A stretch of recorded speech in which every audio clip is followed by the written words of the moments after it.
سنے کون قصہ درد دل، میرا غم گزار چلا گیا۔ حضرت اٹھ کر دیکھیے نا، آپ کے متعلقین شرق و غرب سے تشریف لائے ہیں۔ پہلے آپ انہیں دعا دے کر روانہ کیا کرتے تھے، آج یہ آپ کو دعا دے کر روانہ کر لے آئے ہیں۔ اور آپ چاہتے ہیں کہ وہ حضرت کو ایسا دیکھ لے کہ اس وقت دنیا میں اس کے لیے اس سے بڑا کوئی سرمایہ نہیں کہ وہ اپنے شیخ کی زیارت کرے۔ الفاظ تعزیت کے لیے ختم ہو گئے۔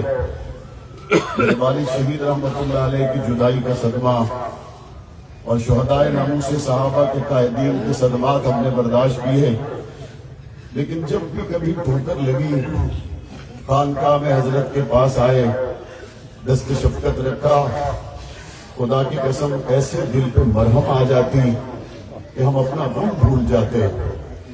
خدا کرے اب ایسے صدمات نہ آئیں، چونکہ دلاسا دینے والا نہیں رہا۔ خدا کرے اب ایسے صدمات کسی پر نہ آئیں۔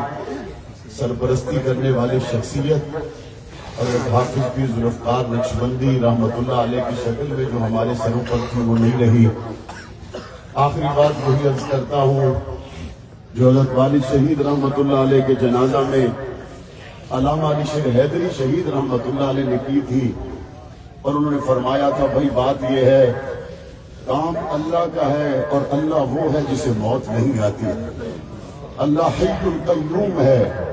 22 جمادی الثانی سیدنا ابو بکر صدیق رضی اللہ تعالیٰ عنہ کا یوم وفات، اور 22 جمادی الثانی کو سلسلہ نقشبند کے روشن چراغ حضرت پیر عبد الرحیم رحمت اللہ علیہ اور حضرت جی پیر مولانا ذوالفقار نقشبندی رحمت اللہ علیہ کا ہم سے بچھڑ جانا، درست فرمایا حضرات نے، وہ ایک چراغ تو گیا لیکن کئی چراغ روشن کر گیا۔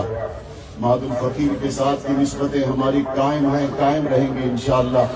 حضرت کے صاحبزادگان حضرت مولانا حبیب اللہ نقشبندی حفظہ اللہ تعالی، حضرت مولانا حافظ سیف اللہ نقشبندی دامت برکاتہم العالیہ، اور حضرت مولانا حبیب اللہ جنہوں نے اس مدرسے میں، صحیح بات یہ ہے کہ حضرت کا جو اعتماد حضرت شیخ الحدیث صاحب کو حاصل تھا، اللہ تبارک و تعالیٰ نے وہ نور و صفات ان میں رکھی ہیں کہ انشاءاللہ حضرت کے بعد یہ گلشن حضرات کی شب و روز کی محنت کے ساتھ اسی طرح جگمگاتا رہے گا انشاءاللہ۔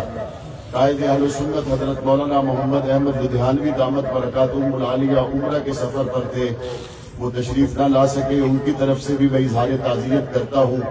علامہ غازی اورنگزیب فاروقی دامت برکاتہم العالیہ سفر کرنا چاہتے تھے لیکن موسم کی وجہ سے وہ نہ پہنچ سکے۔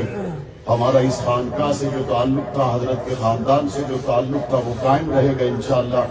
اللہ تبارک و تعالی ہم سب کو صبر جمیل عطا فرمائے۔